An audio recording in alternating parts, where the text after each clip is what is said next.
एक बार फिर स्वागत है मेरे बच्चों आपका।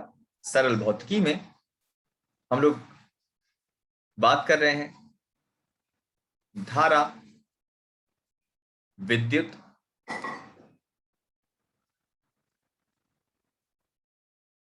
यूनिट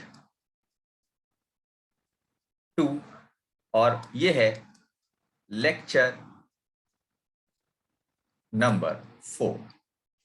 सबसे पहले हम बात करेंगे मेरे बच्चों कि इस टॉपिक में हम क्या क्या सीखेंगे मेरे बच्चों। तो सबसे पहले इसमें हम सीखेंगे ओमीय तथा अनोमीय चालक। फिर हम बात करेंगे प्रतिरोध। फिर हम बात करेंगे बच्चों प्रतिरोध का श्रेणी क्रम तथा समांतर क्रम।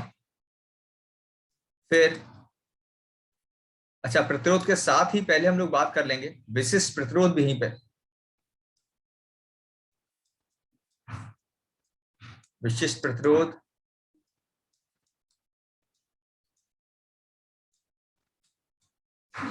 चालकता इत्यादि। प्रतिरोधों का श्रेणी क्रम तथा समांतर क्रम। और कोशिश करेंगे चौथा टॉपिक भी शामिल हो जाए, नहीं होगा तो उसको लेक्चर नंबर 5 में ले जाएंगे।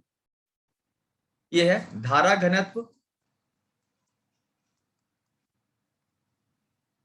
धारा घनत्व और देखते हैं चौथे में, क्योंकि मेरे ख्याल से लेंथी टॉपिक हो जाएगा, कुछ टॉपिक और शामिल करेंगे। तो धारा घनत्व तक तो हम यहाँ पहुंचेंगे अपन लोग, ठीक है।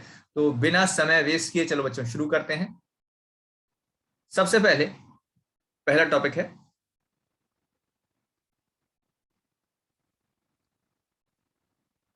ओमीय चालक।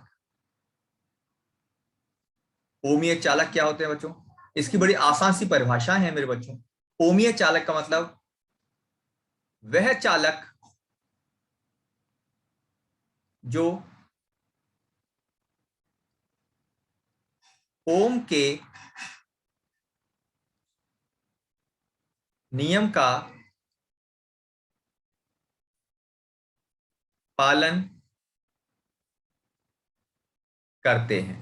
वह चालक जो ओम के नियम का पालन करते हैं उन्हें या उन चालकों को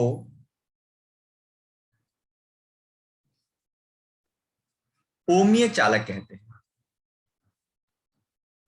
ओमीय चालक कहते हैं। इसकी दूसरी परिभाषा है जिन चालकों के लिए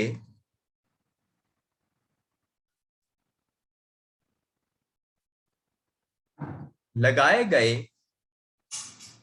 विभवांतर तथा प्रवाहित धारा का मान नियत रहता है, उन चालकों को ओमीय चालक कहते हैं। कैसे कहेंगे बच्चों? ओमीय चालक। जिन चालकों के लिए लगाया गया विभवांतर तथा प्रवाहित धारा का मान नियत रहता है उन चालकों को ओमीय चालक कहते हैं। चालक कहते हैं। अर्थात ओमीय चालकों के लिए V और I का जो अनुपात है वो बच्चों हमेशा कैसा रहेगा? नियत। और एक तीसरा पॉइंट और भी है कि ओमीय चालक किसे कहते हैं। तो मेरे बच्चों ओमीय चालक किसे कहते हैं? वह चालक जिनके लिए V और I के बीच का जो ग्राफ है वो एक सरल रेखा होती है। वह चालक, इसको आप नोट कर लो, वह चालक जिनके लिए लगाए गए विभवांतर तथा धारा में खींचा गया वक्र एक सरल रेखा हो। कैसा हो बेटा? सरल रेखा होता है।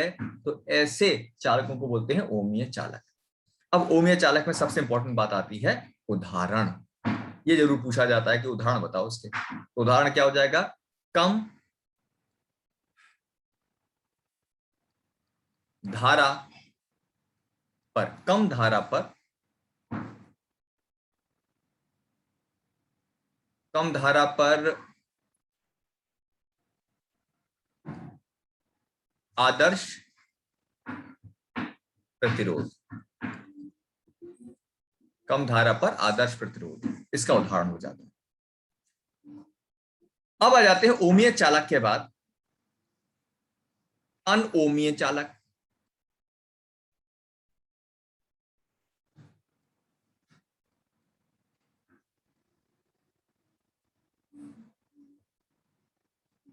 अनोमीय चालक, अनोमीय चालक क्या होगा? पहली पॉइंट पर आ जाओ। अनोमीय चालक जैसे नाम से है, अनओमीय चालक यानी जो ओम के नियम का पालन नहीं करेगा। तो बच्चों पहला क्या हो जाएगा? वह चालक जो ओम के नियम का पालन ना करें, वह चालक जो ओम के नियम का पालन ना करें, उन चालकों को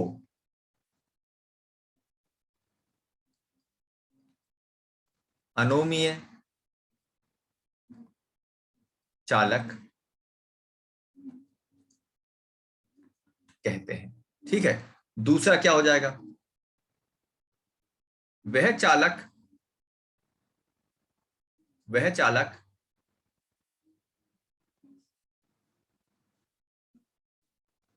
जिनके लिए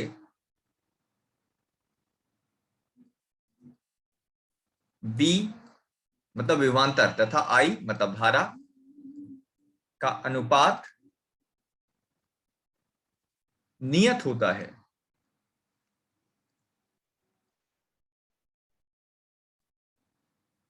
वह, अच्छा अनुपात नियत, नियत होता है तो गलत लिख दिया भाई मैंने, नियत नहीं होता है। हम अनोमीय लिख रहे हैं ना। V और I का अनुपात नियत नहीं होता है, वह चालक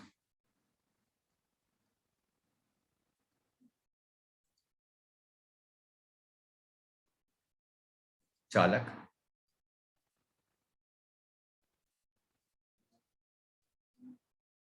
तीसरा ओमी हो गया, अनोमी हो गया। तीसरा अपने पास क्या आ जाएगा? तीसरा आ जाएगा अनोमीय चालक वो होते हैं जिनके लिए V और I के बीच में अगर वक्र खींचा जाए बच्चों, तो वक्र कैसा होगा? कैसा भी होगा लेकिन सरल रेखा नहीं होता है। यानी वक्र सरल रेखा नहीं होता है। अच्छा इसके उदाहरण बच्चों, इसके उदाहरण भी बहुत, इसके उदाहरण ज्यादा मिलेंगे। उदाहरण क्या क्या है? अनोमीय के उदाहरण क्या क्या है? अनोमीय के उदाहरण जैसे, अब ये भौतिक संसार है बच्चों, यहाँ पर नियम के पालन करने वाले लोग ढूंढने चलोगे ना कि कौन कौन नियम का पालन करता है, तो मुश्किल से मिलेंगे, शायद ना भी मिले। लेकिन जब ढूंढने चलोगे कौन कौन नियम का पालन नहीं करता है, तो एक ढूंढोगे 10 मिलेंगे। जैसे इसमें उदाहरण क्या है? जैसे इसमें आ जाएगा एलईडी। एलईडी का नाम सुना है बच्चों? एलईडी हो गया। या फिर क्या हो जाएगा अपने पास? डायोड, डायोड, इसको पीएन जंक्शन डायोड भी कहते हैं। पीएन जंक्शन, पीएन संधि डायोड कह देते हैं, है ना, संधि डायोड। पीएन संधि डायोड हो गया, एलईडी डायोड हो गया। या फिर क्या होगा? ट्रांजिस्टर बच्चों। अच्छा ये वो ट्रांजिस्टर नहीं जो पहले बजाते थे, वो ट्रांजिस्टर नहीं है। ट्रांजिस्टर एक छोटा सा एलिमेंट होता है। ठीक है। तो यहां पर अच्छा एक बात बच्चों, अगर आप जुड़े रहोगे तो आगे जल्दी ही मैं इस पर प्रैक्टिकल भी तुम्हें कराना शुरू करूंगा। आप नहीं चाहते हो क्या कि आप भी बाकी बच्चों की तरह प्रैक्टिकल करो? यहाँ वीडियो के थ्रू मैं बहुत सारे प्रैक्टिकल भी आपको कराने की कोशिश शुरू करूंगा। बस थोड़ा सा ये है, कहीं ना कहीं अपन लोगों की थोड़ी सी टीम यहाँ कमजोर इसलिए है कि लोग कम जुड़े हुए हैं, और मुझे मालूम है मेरी टीम लगी जरूर होगी। मैंने कल देखा था एक बच्चे ने अपने स्टेटस लगा रखा था, तो मुझे बहुत खुशी है कि बेटा ज्यादा से ज्यादा बच्चों को जोड़ो जिससे उनका फायदा हो सके। तो हो गया अनोमी आचार। चलो फिर आगे शुरू करते हैं। अब मैं सिखाता हूं मेरे बच्चों को प्रतिरोध क्या होता है। अब हम क्या सीखेंगे मेरे बच्चों? प्रतिरोध। इसको इंग्लिश में पता है क्या कहते हैं बच्चों? इसको कहते हैं रेजिस्टेंस। प्रतिरोध या रेजिस्टेंस। प्रत्येक चालक, बच्चों होता क्या है ना, देखो जैसे कोई भी चालक होता है, जब उसमें से आप धारा को बहाने की कोशिश करते हो, तो जब किसी चालक में से धारा को बहाया जाता है, तो वो जो चालक है मेरे बच्चों, वो अपने अंदर से धारा के बहने का बच्चों विरोध करता है। और जब वो अपने अंदर से ना धारा के बहने का विरोध करता है, तो चालक का वो गुण जिसके कारण वो अपने अंदर से धारा के बहने का विरोध करने लगता है, उसे कहते हैं प्रतिरोध। तो प्रत्येक चालक अपने भीतर से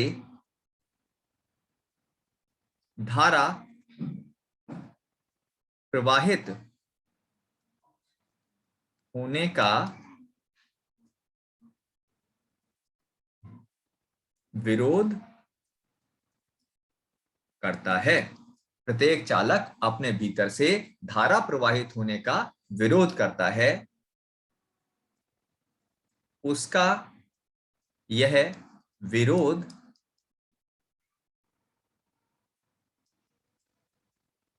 प्रतिरोध कहलाता है। ठीक। अब यहां सीखेंगे कि आखिर हम इस प्रतिरोध के मान को कैसे गणना करेंगे, कैसे निकालेंगे, है ना बच्चों? तो अब हो जाएगा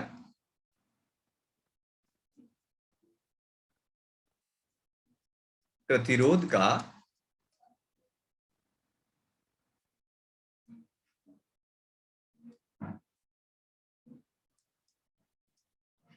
प्रतिरोध का संख्यात्मक मान। प्रतिरोध का संख्यात्मक मान क्या होगा, जरा इसको सुनो। प्रतिरोध का संख्यात्मक मान, प्रतिरोध का संख्यात्मक मान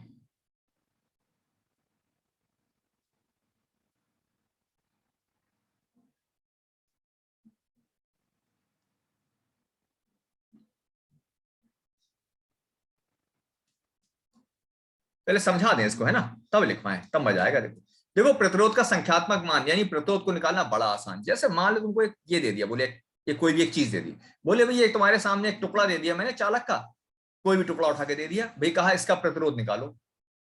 अब तो बड़ी कठिन समस्या है भाई, कैसे प्रतिरोध निकाला जाए?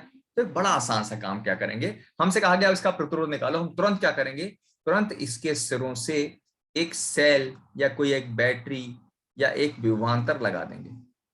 ठीक है, मान लो हमने कितना विभवांतर लगा दिया मेरे बच्चों? V। अब क्योंकि ये चालक है क्या, देखो चालक की बात हो रही है, तो जैसे ही हमने वोल्टेज लगाया, तो वोल्टेज लगाते ही क्योंकि चालक है तो उसमें धारा बहना शुरू हो जाएगी। अब वोल्टेज भी है और धारा भी, और हम क्या निकालना चाहते हैं? इसका प्रतिरोध निकालना चाहते हैं। तो बच्चों सीधे सीधे प्रतिरोध पता है कितना हो जाएगा? प्रतिरोध सीधे सीधे किसके बराबर हो जाएगा? प्रतिरोध को बच्चों R से शो करते हैं, तो प्रतिरोध बराबर हो जाएगा लगाया गया विभवांतर बटे बहने वाली धारा। यानी प्रतिरोध का संख्यात्मक मान कैसे निकाल सकते हैं? किसी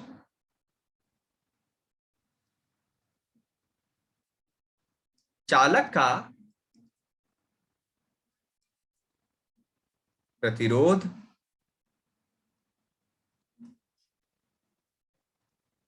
संख्यात्मक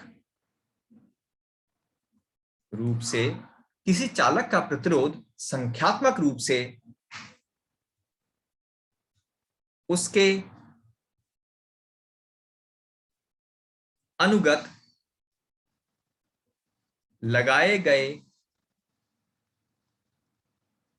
विभवांतर यानी वोल्टेज तथा उसमें बहने वाली धारा के मान के बराबर होता है। अर्थात आर बराबर सूत्र दिखा ना बच्चों, ऊपर आर का सूत्र क्या आ गया, अर्थात प्रतिरोध का सूत्र क्या आ गया, V बटे आई। ठीक, चलो फिर इसके बारे में थोड़ा और सीखा जाए। अब हमने प्रतिरोध के बारे में क्या सीख लिया कि ये हो जाएगा V बटे आई। अब इससे रिलेटेड कुछ बढ़िया सी बातें। सबसे पहले है यह एक अदिश राशि है। कैसी राशि है बच्चों, अदिश राशि, इसको बोलते हैं स्केलर। दूसरा, इसका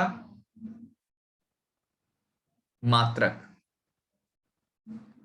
वोल्ट प्रति एम्पियर, या इसको बोलते हैं ओम।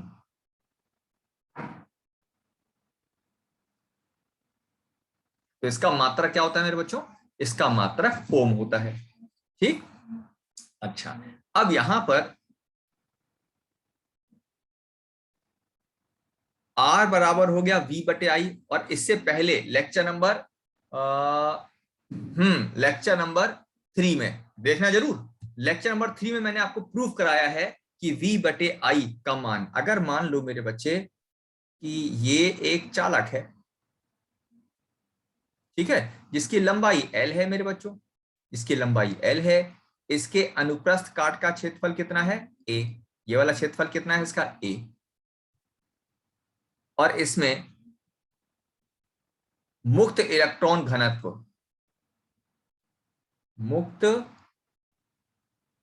इलेक्ट्रॉन घनत्व n है, तो V बटे m होता है ml बटे n E square tau bar a। यहां क्या चीज है देखो, m का मतलब पता है क्या है, एक एक चीज सुन लो, चलो चाहो तो लिख लेना इसको। यहां बच्चों m का मतलब होता है इलेक्ट्रॉन का द्रव्यमान, l चालक की लंबाई, n मुक्त इलेक्ट्रॉन घनत्व, e इलेक्ट्रॉन का आवेश, टाउ बार, टाउ बार कैसे कह रहा हूं मैं, टाउ बार, इसको अलग ही लिख देता चलो, टाउ बार इसको बोलते हैं औसत श्रांति काल। ये सारी चीजें मैंने पहले वाले वीडियो में बता ली है, और जब आप पढ़ोगे ना तो इसी क्रम से पढ़ना, 1 2 3, तो उससे चीजें समझ में आएंगी। और ए हो गया अनुप्रस्थ काट का क्षेत्रफल। ठीक है, चलो भाई, अब यहां पर इस सूत्र में बच्चों ये जो आप देख रहे हो ना, ये सारी चीजें देखिए क्या होगा, इन सबको एक अलग नाम देते हैं। यदि हम क्या कहते हैं, यदि m बटे n ई स्क्वायर टाउ बार ए, नहीं n ई स्क्वायर टाउ बार, इसको क्या कहते हैं, इसको एक नया नियतांक का नाम देते हैं रो, रो को बोलते हैं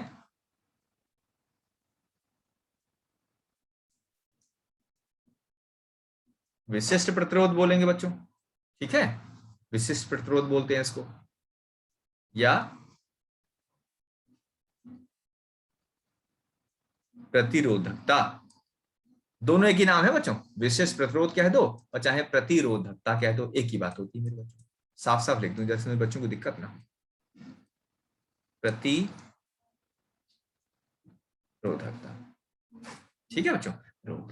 तो इसका मतलब फिर आर का सूत्र क्या बन गया, अगर मैं इसको रो कह दूं तो आर का सूत्र क्या बन गया, ये आ गया रो एल बटे ए। ये बड़ा इंपॉर्टेंट सूत्र है मेरे बच्चों, कि जब कोई प्रतिरोध की बात करेंगे तो आर किसके बराबर हो जाता है, रो एल बटे ए। ठीक है बच्चों, चलो अब यहां पर ये तो हो गया प्रतिरोध हो गया, अब इसके बाद आ जाता है विशिष्ट प्रतिरोध।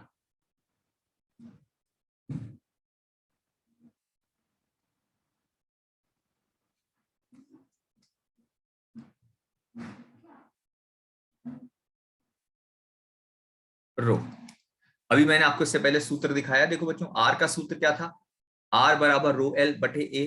तो यहां पर रो का सूत्र क्या बनेगा देखो, आर ए बटे एल। अच्छा, अगर मैं बच्चों एल को भी 1 कह दूं और ए को भी 1 कह दूं, यानी एक ऐसे तार की मेरे बच्चों में कल्पना करूं जिसकी लंबाई 1 हो और जिसके अनुप्रस्थ काट का क्षेत्रफल भी 1 हो, एल भी 1 है और अनुप्रस्थ काट का क्षेत्रफल ए भी 1 है, तो ऐसी अवस्था में रो किसके बराबर हो जाएगा, आर के। अब यहां से परिभाषा देखना, किसी तार या चालक के पदार्थ का विशिष्ट प्रतिरोध, किसी तार या चालक के पदार्थ का विशिष्ट प्रतिरोध उस पदार्थ से बने तार के प्रतिरोध के बराबर होगा, जबकि उसकी लंबाई तथा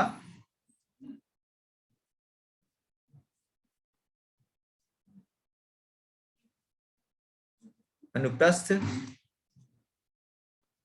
काट का क्षेत्रफल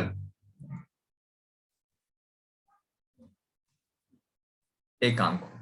यानी किसी तार या चालक के पदार्थ का जो विशिष्ट प्रतिरोध होता है मेरे बच्चों, वो किसके बराबर होता है? किसी भी तार के पदार्थ का विशिष्ट प्रतिरोध उसके उस तार के उस पदार्थ से बने तार के प्रतिरोध के बराबर होगा। लेकिन खास बात क्या होगी? तार ऐसा होना चाहिए कि जिसकी लंबाई भी एक हो और जिसके अनुप्रस्थ काट का क्षेत्रफल भी एक हो। तो अगर मान लो जैसे मैंने क्या लिया, जैसे मान लो मैंने कोई तार ले लिया, जैसे कैसे तार उठाऊं, कोई तार ले लूं, कोई है कुछ तार वगैरह, कुछ तार मिल गया तो देखूं जरा कुछ तार है कुछ भाई क्या। चलो अगली बार से मैं कुछ थोड़ा प्रैक्टिकल वाली चीजें लेके बैठूंगा। तो अगर मान लो मेरे पास कोई एक तार है, ठीक है, तो जैसे मान लो ये तार मान लिया मैंने, ये तार है, ठीक है, और मुझे देखना है कि इसका विशिष्ट प्रतिरोध कितना होगा। तो विशिष्ट प्रतिरोध के लिए क्या हो जाएगा कि मैं एक ऐसा तार लूंगा जिसकी लंबाई भी कितनी हो, जिसकी लंबाई एक हो और जिसके अनुप्रस्थ काट का क्षेत्रफल भी एक हो। तब इसका जो भी प्रतिरोध आएगा वो प्रतिरोध किसके बराबर होगा मेरे बच्चों? वो प्रतिरोध बराबर होगा उसकी विशिष्ट प्रतिरोध। ठीक है बच्चों, चलो अब इसमें सबसे इंपॉर्टेंट बात, ये क्वेश्चन बोर्ड के लिए बच्चों बहुत इंपॉर्टेंट है, ध्यान से सुनना। विशिष्ट प्रतिरोध का मात्रक। अब विशिष्ट प्रतिरोध का मात्रक क्या होगा जरा समझो। तो विशिष्ट प्रतिरोध के मात्रक की अगर बात करें तो ये हो गया RA/L। अच्छा, प्रतिरोध का मात्रक क्या हो गया? ये तो ओम हो गया। ठीक है, क्षेत्रफल क्या होता है? मीटर का वर्ग। क्षेत्रफल का होता है मीटर का वर्ग, लंबाई हो गई मीटर। तो कितना आ गया जरा बताओ? ओम मीटर। तो इसका मतलब विशिष्ट प्रतिरोध का मात्रक क्या हुआ मेरे बच्चों? विशिष्ट प्रतिरोध का मात्रक क्या हो गया? मात्रक होता है ओम मीटर। कोई पूछे कि विशिष्ट प्रतिरोध का क्या मात्रक होता है, तो मेरे बच्चों का उत्तर क्या होगा? विशिष्ट प्रतिरोध का मात्रक ओम मीटर होता है। और प्रतिरोध का क्या होता है? ओम। प्रतिरोध का ओम और विशिष्ट प्रतिरोध का क्या हो गया? ओम मीटर। ठीक है बच्चों, ये हो गया विशिष्ट प्रतिरोध हो गया। अच्छा, अब मैंने क्या क्या सिखाया मेरे बच्चों को? एक मैंने सिखाया आर और एक सिखाया रो। आर का मतलब क्या था? आर का मतलब था प्रतिरोध। ठीक है, और इसका मात्रक क्या निकला? इसका मात्रक निकला ओम। और ये सिखाया दूसरे नंबर पे, क्या सिखाया मैंने बच्चों को? ये सिखाया मैंने विशिष्ट प्रतिरोध।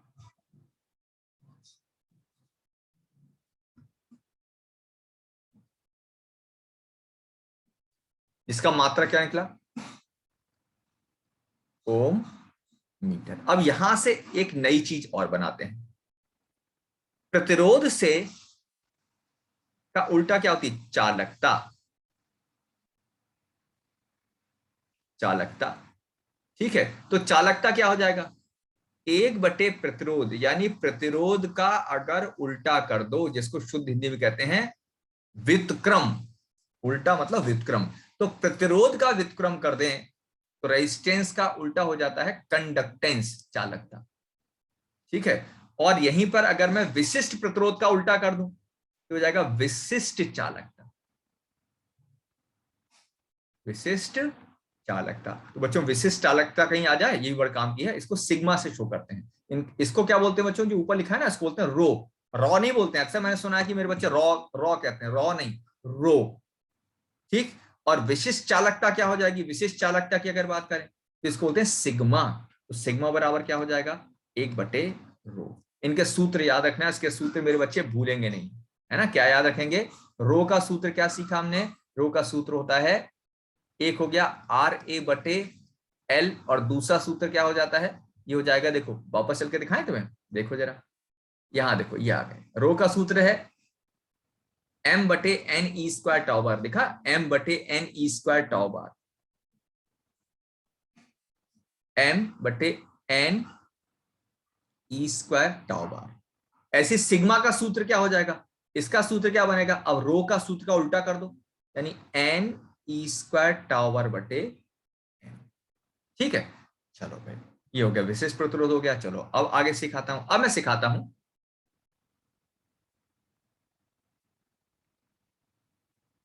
प्रतिरोधों का श्रेणी क्रम। कौन सा क्रम बच्चों, श्रेणी क्रम, जिसे इंग्लिश में कहते हैं series combination of electric resistance. तो प्रतिरोधों का श्रेणी क्रम क्या होता है, देखो सुनो, प्रतिरोधों का श्रेणी क्रम। तो प्रतिरोधों का श्रेणी क्रम के लिए क्या करना है, देखो,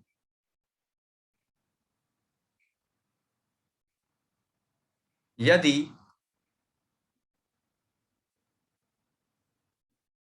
विभिन्न या भिन्न, यदि भिन्न प्रतिरोधों को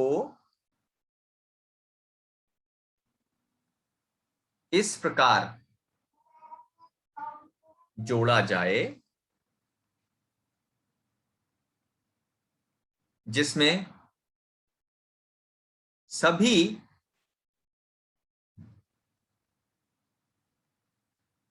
प्रतिरोधों में धारा का मान समान हो, यदि भिन्न प्रतिरोधों को इस प्रकार जोड़ा जाए जिसमें सभी प्रतिरोधों में धारा का मान समान हो, तो ऐसे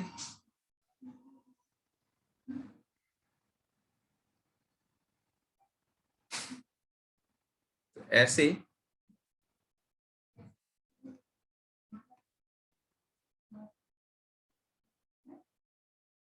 ऐसे समायोजन को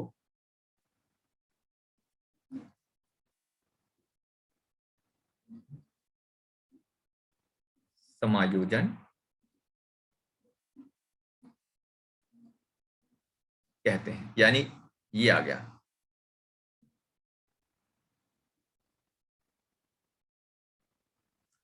जैसे एक हो गया R1, R2, R3, तो ये जो समायोजन है ये कहलाएगा श्रेणी क्रम। ठीक है, अब हम निकालेंगे श्रेणी क्रम में तुल्य धारता निकालना।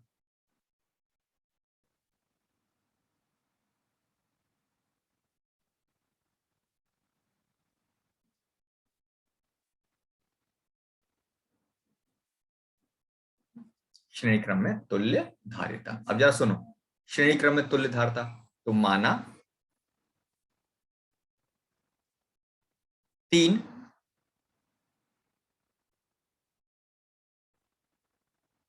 प्रतिरोध R1, R2, R3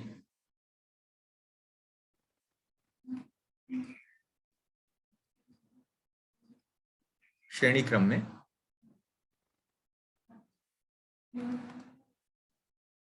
जुड़े हैं। माना 3 प्रतिरोध R1, R2 तथा समायोजन के अनुगत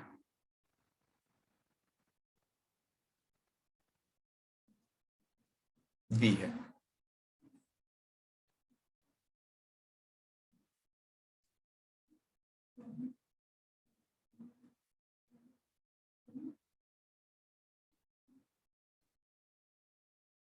ये विभवांतर V जोड़ दिया।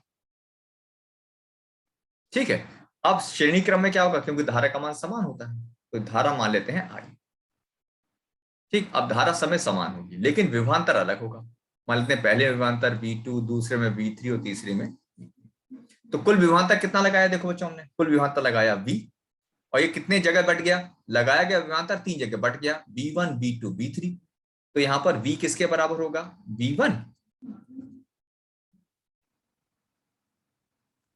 अच्छा, लेकिन V का सूत्र क्या होता है देखो, यहां समझ लो, सबसे पहले चल के देख लेते हैं। देखो V का सूत्र क्या हो, यहां से देखो, यहां से अगर कोई V का सूत्र निकाले तो I इंटू आर हो जाएगा। देखो यहां से V बराबर क्या हो जाएगा, I इंटू आर, है ना। तो इसका मतलब क्या हो गया, I R1, दूसरा हो जाएगा I R2, और तीसरा हो जाएगा I R3। अच्छा, क्या कॉमन ले लें, I कॉमन ले लो, तो हो गया R1 R2 और R3, समीकरण 1। अच्छा, अब तीनों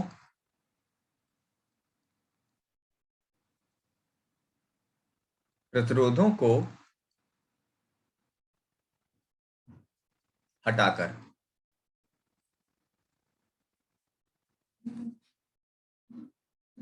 तुल्य प्रतिरोध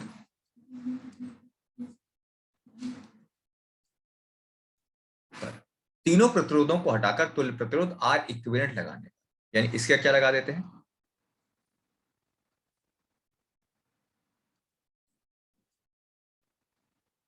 अब मैंने क्या किया, तीनों हटाकर तुल्य का मतलब होता है जो तीन लोग काम कर रहे थे बेचारा अकेले निपटा देगा वो सारा काम, उसका नाम हो गया तुल्य।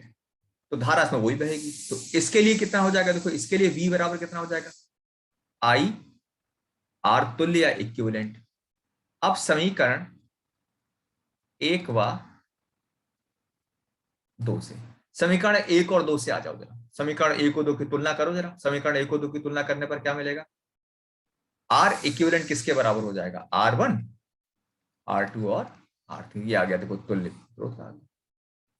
यदि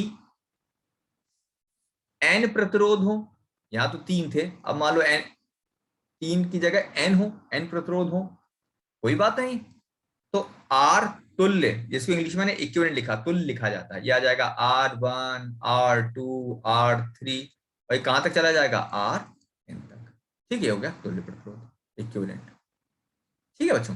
अच्छा, एक छोटा सा क्वेश्चन समझ सकते हो, जैसे मैं कह दूं कि ये एक हो गया अपने पास R1 2 ओम और R2 10 ओम, और कोई कहे कि भी A और B के बीच में तुल्य धारिता बताओ, तुल्य बताओ, तो कोई दिक्कत नहीं है, तुल्य कितना हो जाएगा, R1 प्लस R2। तो R1 प्लस R2 का मतलब कितना हो जाएगा बच्चों, R1 प्लस R2 का मतलब हो जाएगा सीधे 2 प्लस 10 यानी 12। इस तरह से इसका यूज करेंगे। अब आ जाते हैं आज के लेक्चर के सबसे लास्ट टॉपिक पर। ठीक है बच्चों, लास्ट टॉपिक क्या देखो, ये है, ये कौन सा सिखाया, श्रेणी क्रम सिखाया मैंने आपको। अब मैं सिखाता हूं समांतर क्रम।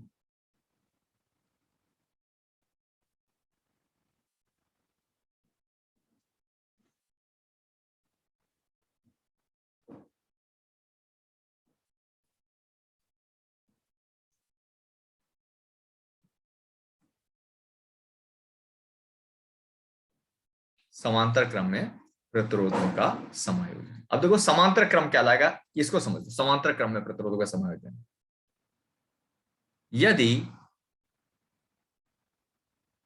विभिन्न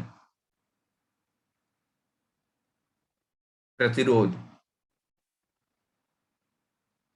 इस प्रकार से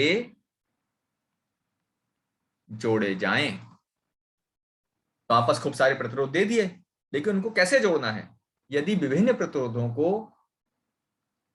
इस प्रकार से जोड़ा जाए कि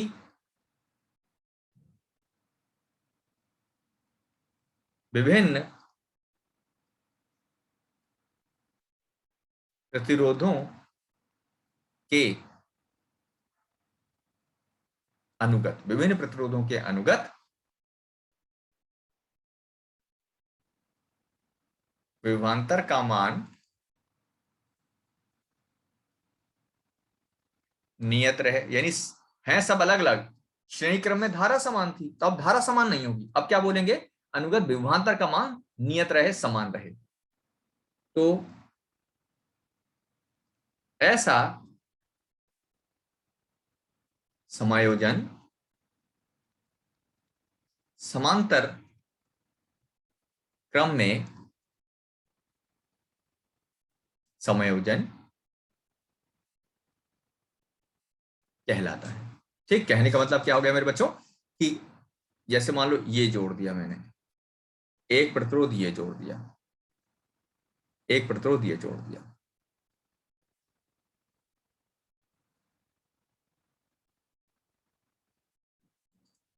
R1 R2 और R3। ठीक है, तो ये जो क्रम जैसा देख रहे हो जैसे जुड़े हुए हैं, ये क्या कहलाएगा, ये कहलाएगा समांतर क्रम। ठीक है बच्चों, अब समांतर क्रम में लास्ट में आ जाते हैं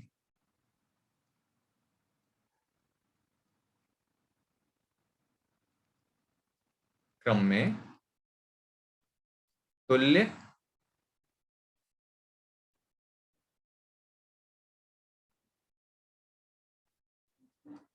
धारिता। समांतर क्रम में तुल्य धारिता, इसको सीख लो। समांतर क्रम में तुल्य धारिता क्या चीज होती है मेरे बच्चों? तो जैसे मान लो ये मेरे पास 3 प्रतिरोध हो गए, ये भाषा में लिख देना है ना, थोड़ी सी मैं लिखने में थोड़ा सा आपको लो, जैसे भाषा में क्या लिख देना, माना 3 प्रतिरोध R1 R2 तथा R3 समांतर क्रम में जुड़े हैं तथा इनके अनुगत विभवांतर का मान V है। अब जब मैंने विभवांतर का मान V लगाया, तो इसका मतलब क्या हो जाएगा, अगर विभवांतर V है तो सबके अनुगत विभवांतर कितना होगा, V होगा, क्योंकि समांतर क्रम की खास बात विभवांतर सब में कैसा होता है, समान होता है। लेकिन बटेगी भाई धारा। अब जैसे धारा यहां से आई गई, इस जगह पर आकर धारा के आगे जाने के 3 रास्ते हो गए, तो यहां धारा बट जाएगी, इसमें धारा I1, इसमें धारा I2, इसमें धारा I3। ठीक है, अच्छा अब धारा कैसे लिखेंगे, तो कुल धारा I बराबर क्या हो गया, ये हो गया I1। देखो वहां पर इससे पहले हमने वोल्टेज को बांटा था, अब हम धारा बांटेंगे। I बराबर क्या होगा, I1 प्लस I2 और प्लस I3, है ना बच्चों। लेकिन I बराबर क्या होता है, धारा का मान पता है क्या होता है बच्चों, धारा का मान जैसे V बराबर होता है मेरे बच्चों IR, तो I बराबर कितना हो जाएगा, V बटे। ठीक है, तो थोड़ी सी मैं लैंग्वेज लिखवा दूं, बिल्कुल ऐसे ही आप नोट कर लेना, ऐसे ही नोट्स बना लेना, है ना। तो यहाँ लैंग्वेज लिख देता हूं, माना 3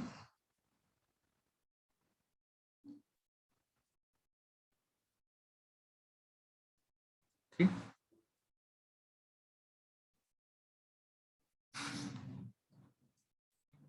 माना 3 प्रतिरोध R1 R2 R3 समांतर क्रम में V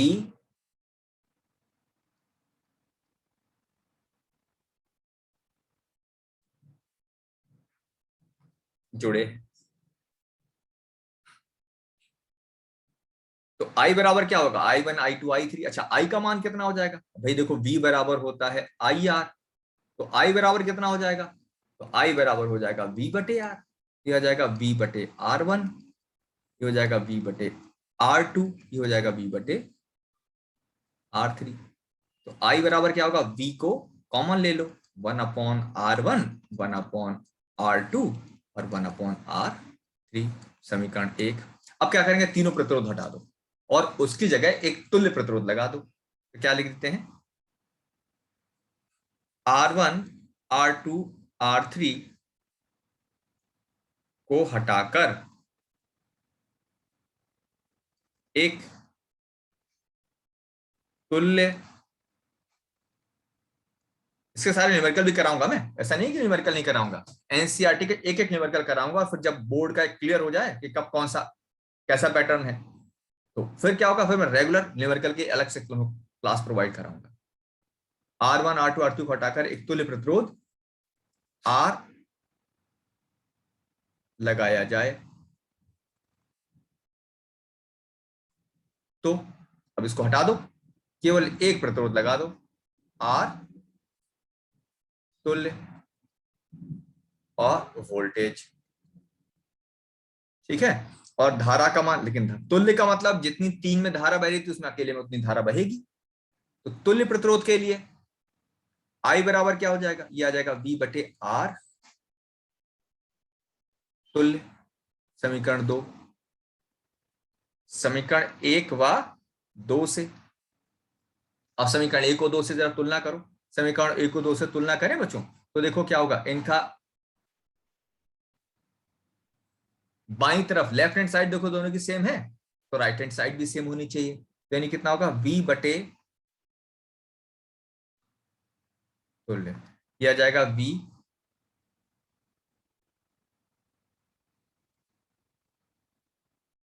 यहां से बताओ 1/r तुल्य किसके बराबर हो जाएगा?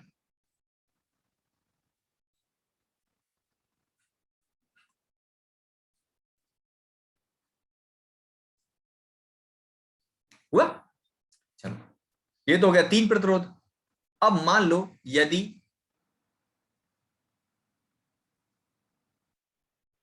n प्रतिरोध